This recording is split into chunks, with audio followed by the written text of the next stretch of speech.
ঘরেই বানিয়ে খান রেস্টুরেন্টের মতো চিকেন ফ্রাই। তো বন্ধুরা আর বেশি কথা না বাড়াই, চলুন চিকেন ফ্রাই ঘরে বানানো আপনাদের শিখাই। চিকেন ফ্রাই করার জন্য আমি 2টা লেগ পিস নিয়েছি, দেখুন কত সুন্দর। এক এক করে এখন আমি সকল মশলা দিয়ে দেব। তবে আপনাদেরকে বলছি, ভুলটা এখানেই সবাই করে।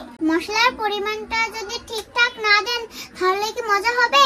এই দেখুন আমি কত সুন্দর পরিমাণ মতো মশলা থালায় নিয়ে নিয়েছি। আপনারাও এভাবে নেবেন, তাহলে ভুল হবে না, স্বাদও নষ্ট হবে না। চলুন মশলা দিয়ে দিই।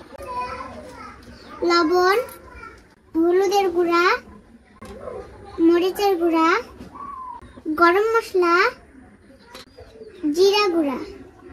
এই যে দেখুন, এটা হলো আসল ম্যাজিক। সবাই কিন্তু এই কথা বলবে না, আমি কিন্তু জামিয়ে বলে দিচ্ছি। এটা হলো টক দই। এই টক দই দিলে চিকেন ফ্রাইয়ের স্বাদ দ্বিগুণ হয়ে যাবে। তো এবার টক দই দিয়ে দেব।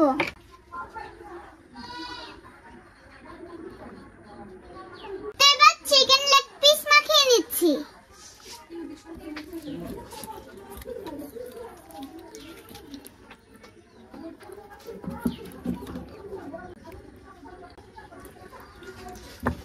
আপনারাও চেষ্টা করবেন টক দই দিতে, তাহলে বাসায় বানালেও রেস্টুরেন্টের মতো স্বাদ হবে।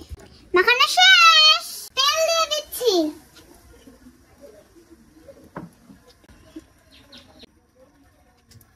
তো এবার আমি চিকেন লেগ পিসটা গরম তেলে দিয়ে দেব।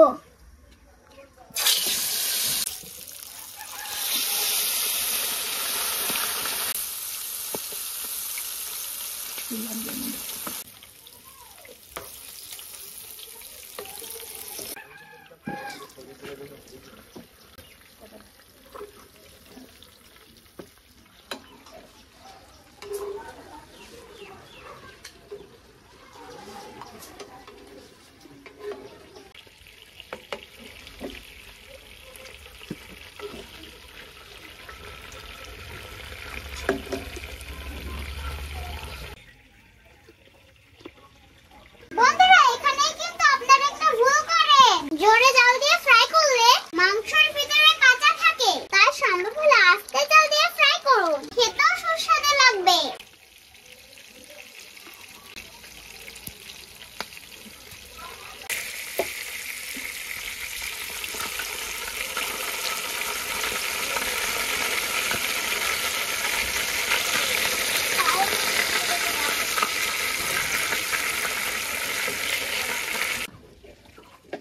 ফ্রাই করার পরে অনেক সময় ভিতরে কাঁচা কাঁচা থাকে, তাই আজকে একটু কড়া করে ফ্রাই করলাম। দেখুন কত সুন্দর হয়েছে।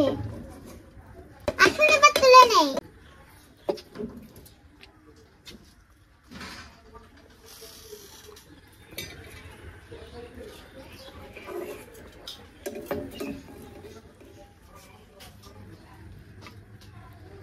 গরম গরম চিকেন ফ্রাই মজা করে খাই।